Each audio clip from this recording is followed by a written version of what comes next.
Maná escondido para vencedores. Efesios capítulo 4, versículo 11 y versículo 12. Y él mismo dio a unos como apóstoles, a otros como profetas, a otros como evangelistas, a otros como pastores y maestros, a fin de perfeccionar a los santos para la obra del ministerio, para la edificación del cuerpo de Cristo. La epístola a los Efesios nos es compartida por el hermano Adolfo de la Rosa. El tema: entrenando a los santos, llevándoles a una preparación total para la edificación del cuerpo de Cristo.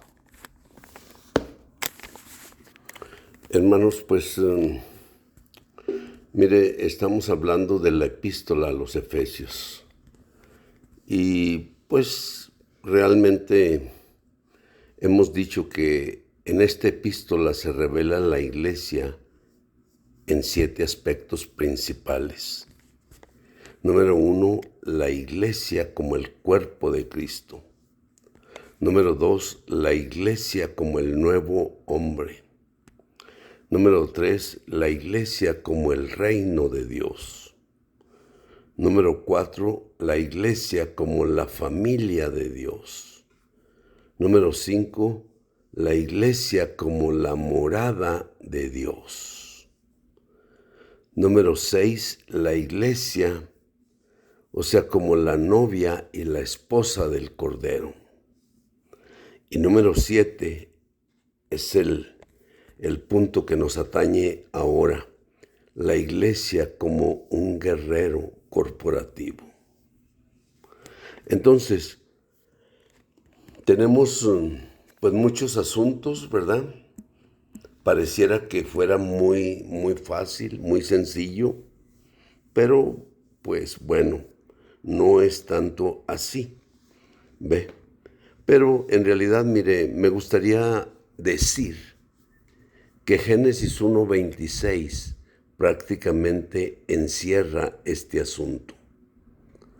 Génesis 1:26 dice: entonces dijo Dios, hagamos al hombre a nuestra imagen, conforme a nuestra semejanza.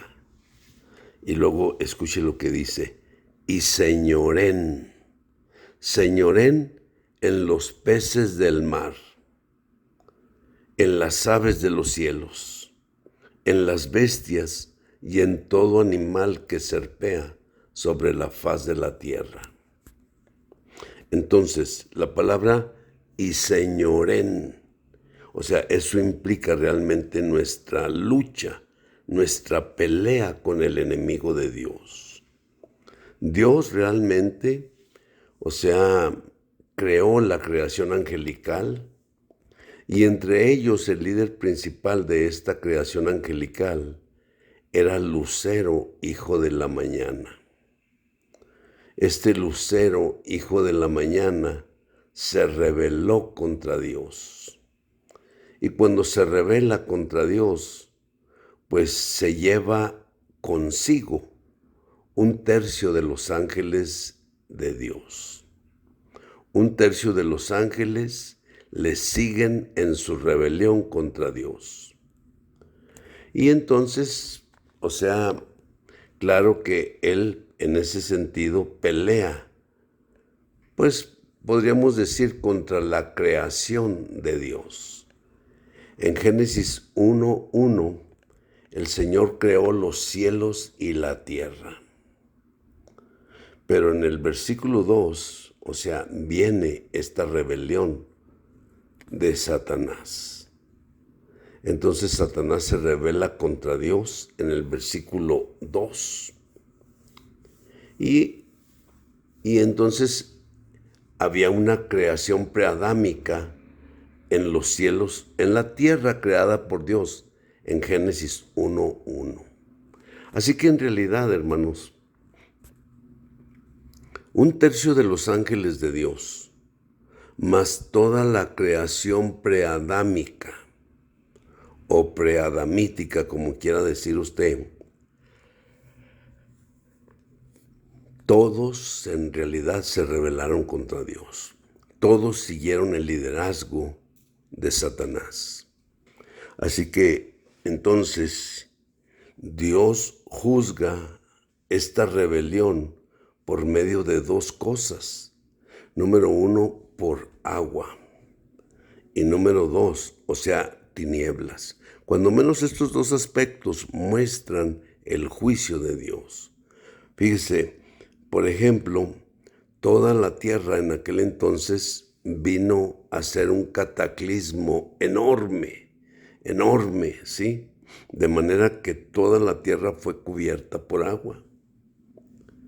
Pero por otro lado, hermanos, pues, o sea, no solamente eso, sino que, pues entonces, todo ese juicio de Dios hizo que los cielos y la tierra, o sea, fueran sacudidos completamente de una manera terrible.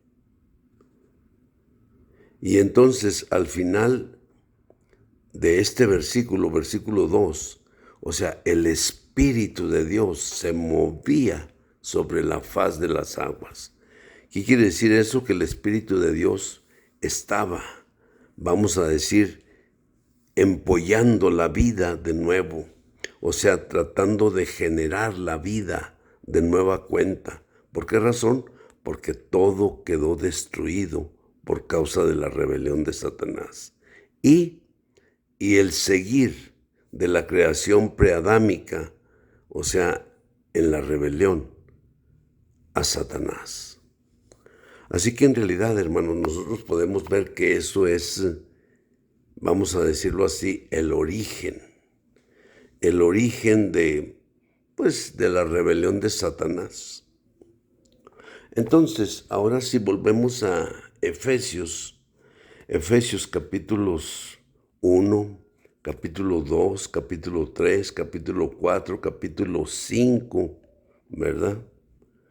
Incluso una parte de capítulo 6. Entonces, básicamente, hasta capítulo 6, versículo 9, o sea, Dios habla de la iglesia para el cumplimiento del propósito eterno de Dios. O sea, Dios tiene un propósito eterno. Y entonces Dios está hablando, ¿verdad?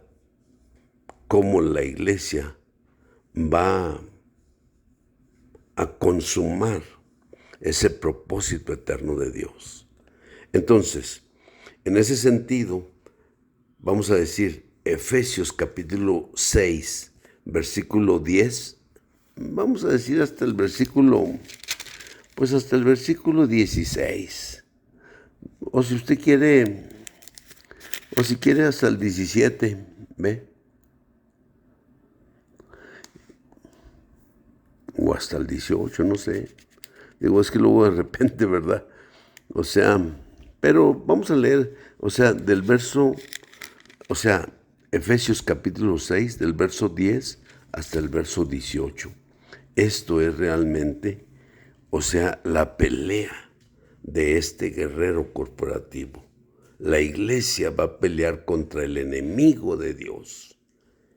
Y ese enemigo de Dios, pues podríamos decir que se encuentra de tres maneras. Fíjese, número uno, o sea, se encuentra, vamos a decirlo así, o sea, contra los peces del mar, indicando los demonios. Número dos, contra las aves de los cielos, indicando los ángeles caídos. Y número tres, contra todas las bestias y todo animal que serpea sobre la faz de la tierra. Es decir, vamos a decirlo así, como un sistema mecánico de error, el cual realmente opera en este mundo. Y ello, pues a veces, en realidad para nosotros, pues haz de cuenta, Haga de cuenta que parece todo muy lógico, que parece todo muy bueno. ¿Me explico? Pero no, hermanos, o sea, es todo un sistema creado por Satanás. Y ese sistema realmente, haga de cuenta que nos mantiene a muchos de nosotros cautivos. ¿Ve? Entonces, pues ya tenemos tres cosas muy, podríamos decir, interesantes. Número uno, los demonios. Número dos, los ángeles caídos. Número tres, pues todo un sistema mecánico de error. Entonces, hermanos, esto es realmente nuestra lucha. Esta es nuestra pelea contra estas fuerzas opositoras al Señor y su propósito. Entonces, estamos aquí. ¿Por qué? Porque sí necesitamos cooperar con Dios. Necesitamos hacer esta pelea, esta guerra espiritual de una manera conjunta. O sea, Dios y hombre, hombre y Dios. Entonces debemos de hacerlo de una manera conjunta. Si no, de otra manera, hermanos, es difícil que nosotros podamos tener la vista apropiada y la vista adecuada para que realmente no se nos pierda nada, hermanos, sino que simple y sencillamente podamos por realizar nuestra función como un guerrero corporativo.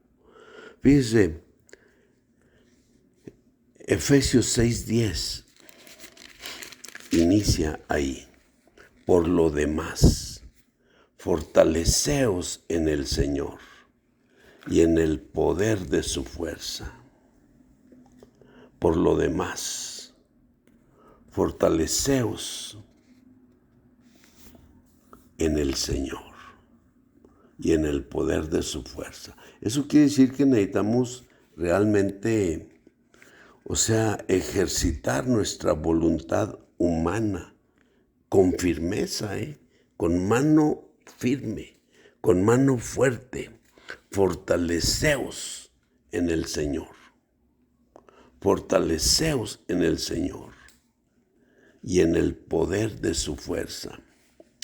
De nuevo esta palabra, fíjese, esta palabra poder es una palabra que ya se ha usado en Efesios 1:19. En Efesios 1:19, fíjese lo que dice: y cuál la supereminente grandeza de su poder para con nosotros los que creemos. O sea, aquí muestra cómo realmente esta supereminente grandeza de su poder es operada, ¿ve? Por nosotros los que creemos, según la operación del poder de su fuerza. Entonces, esta operación del poder de su fuerza, o dicho de otra manera, o sea, la grandeza de su poder, la supereminente grandeza de su poder, ¿cómo opera? Porque nosotros la activamos. No es un asunto que deba ser solamente, o sea, de parte de Dios o solamente de parte del hombre. No, es algo que tiene que ser conjunto, Dios y hombre y Dios, peleando, o sea, de común acuerdo contra el enemigo de Dios.